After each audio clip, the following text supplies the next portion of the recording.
And he is providing even a larger source of that back to Mother Nature, and that's beautiful. In the age of World Wide Web, cloning, and moonwalkers, now we can naturally grow and harvest phytoplankton. I built on this site a large shellfish hatchery, one of the largest in the world. And in order to proceed with producing the amount of seed that we require, I got into the business of growing algae. I did come up with a method that I could grow any quantity, any amount at any time of these algae, outdoors as well as indoors. His process that he's developed is unique. The big difficulty is how do you harvest something? These single-celled photosynthetic organisms are like tiny little one-celled plants floating around in the water. I mean, how do you get them out of the water and into your product? And he's developed a process where it's a very quick and easy way of extracting all the nutrients from these cells. Phyto, meaning light, plankton, meaning floating or suspended, is the base of life source as we know it. According to NASA, it is responsible for up to 90% of oxygen in our atmosphere. With thousands of single-cell microscopic plants in the ocean, it has eluded man until now.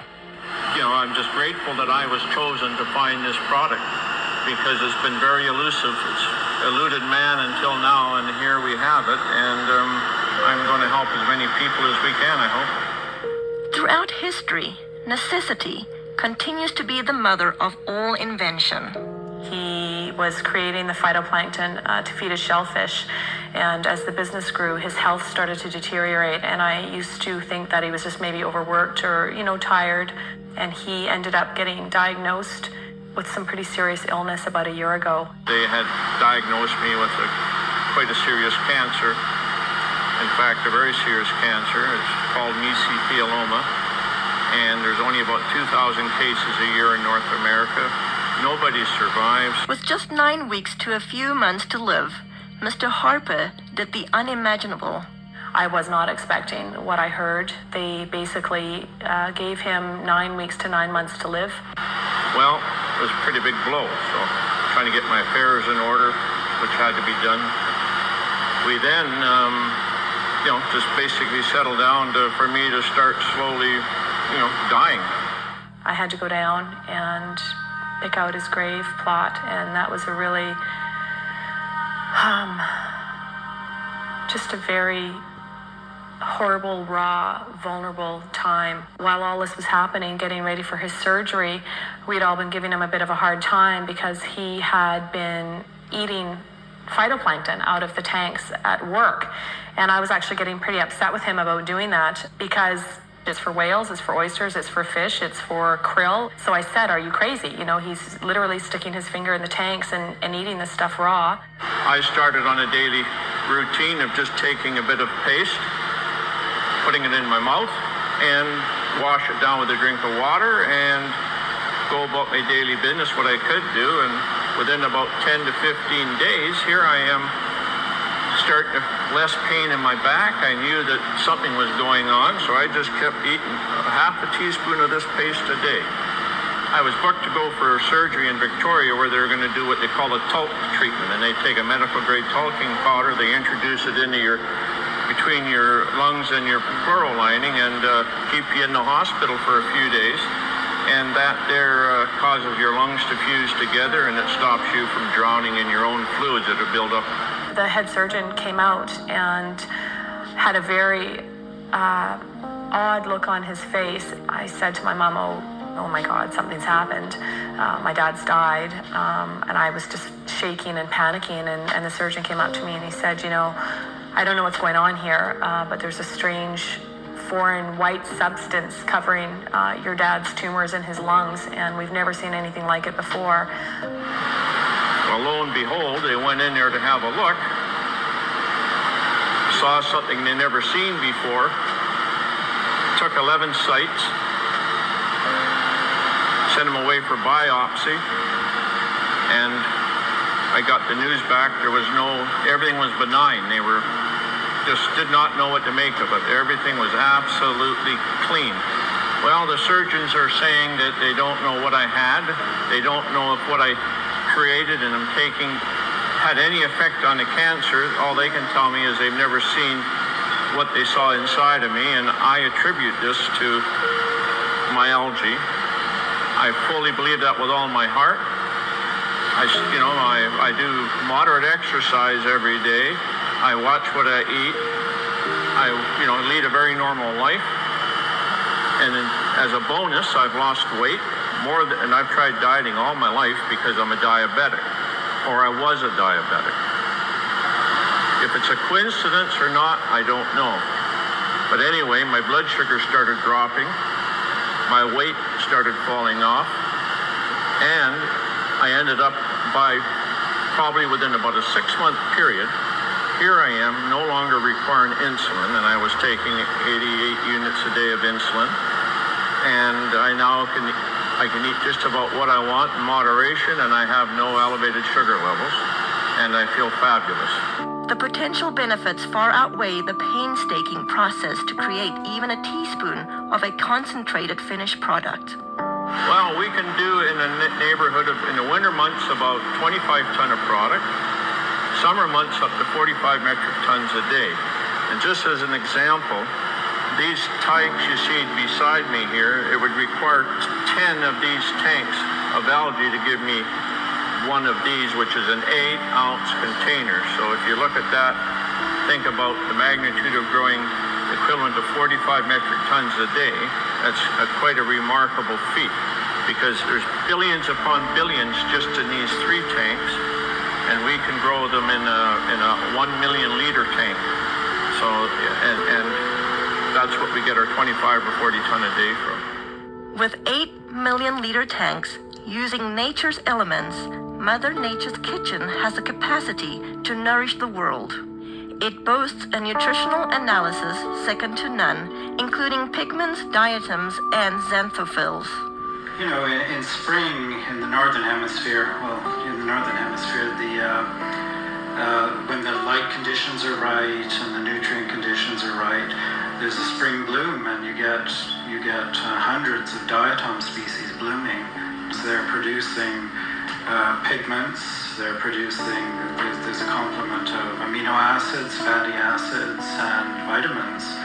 And the thing that's working in the product is probably the pigment called the xanthophylls. And in phytoplankton, there are 2 xanthophylls I can think of offhand that potentially have some great benefits: fucoxanthin and diadinoxanthin.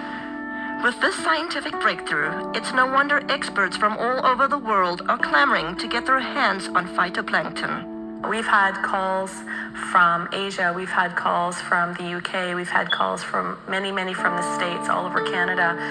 People that have heard about this, whether it be through word of mouth, through any articles that have been written in the newspaper.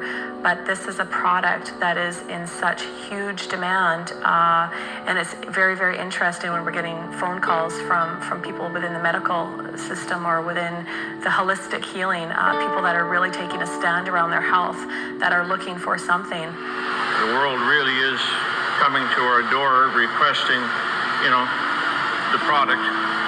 They're hearing from their friends, they're hearing from this, that it is helping them in almost every aspect of their life. He's very protective of this product, and he doesn't trust it to just anybody. It's something that he holds very near and dear to his heart, as does the entire family.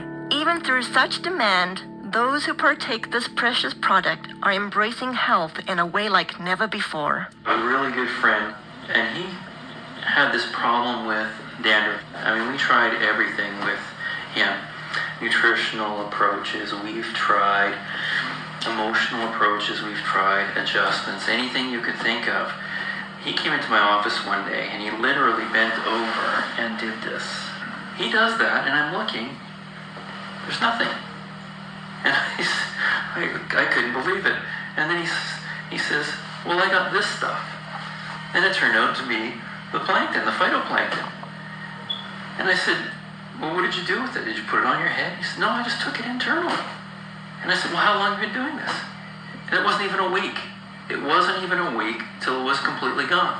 When I saw that, I mean, lights went off all over the place. I mean, for that to have an internal product, to have that kind of an effect on an external problem like that, it means that it had to do something amazing internally. Testing each batch to ensure the quality control come first at the conclusion of each batch. Yeah, every batch I look at, I mean, there's always a concern that some condition has gone awry, and you have to make sure that all the species are benign.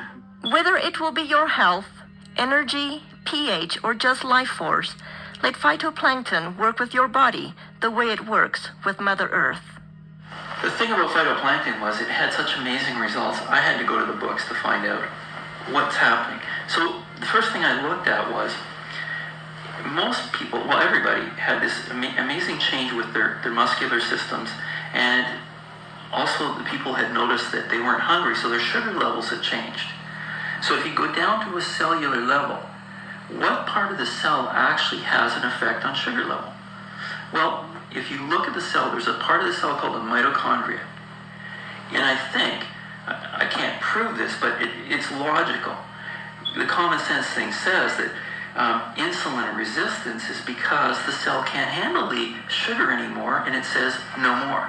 So insulin, the hormone that pushes the sugar into the cell, all of a sudden the cell's not having that anymore, because if it keeps going, it's going to completely damage the energy producer in the cell called the mitochondria.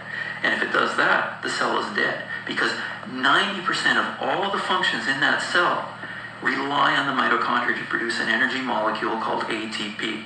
Without that energy molecule, 90% of the functions of that cell cannot happen. So when I looked at it, it made a lot of sense. And then I looked further. What's really interesting is a lot of the common diseases we're having today, what are they finding? They're finding damage to the cellular level, the mitochondria at the cellular level, whether it's heart disease, whether it's fibromyalgia, chronic fatigue, any muscular-related diseases, any neurological diseases, Alzheimer's, those kinds of things. They're finding the exact same thing. Phytoplankton is such a complete nutrient. And when I look at a complete nutrient, what I'm looking for is I'm looking for as close to nature as possible. And in all of the indigenous peoples of the world, the reason they're so healthy, and all of the studies that show that they have the better complexions and the better teeth and don't have dental care, but their teeth are okay and they're healthy and they live a long life, is because they eat very close to nature. And so the closer to nature you can get, the better you will survive, because the better nutrients can be transferred to your cells. Mr. Harper continues to be acknowledged for inventing this one-of-a-kind process while staying true to his vision and purpose. As a family, we're working really hard not to allow a lot of false hype and a lot of media hype to interfere with the integrity of this product. The intent is to share this with people from a place of authenticity and truth. As for the Harper family, discovering how fragile life truly is, every day is a gift. They are just thankful to have another day.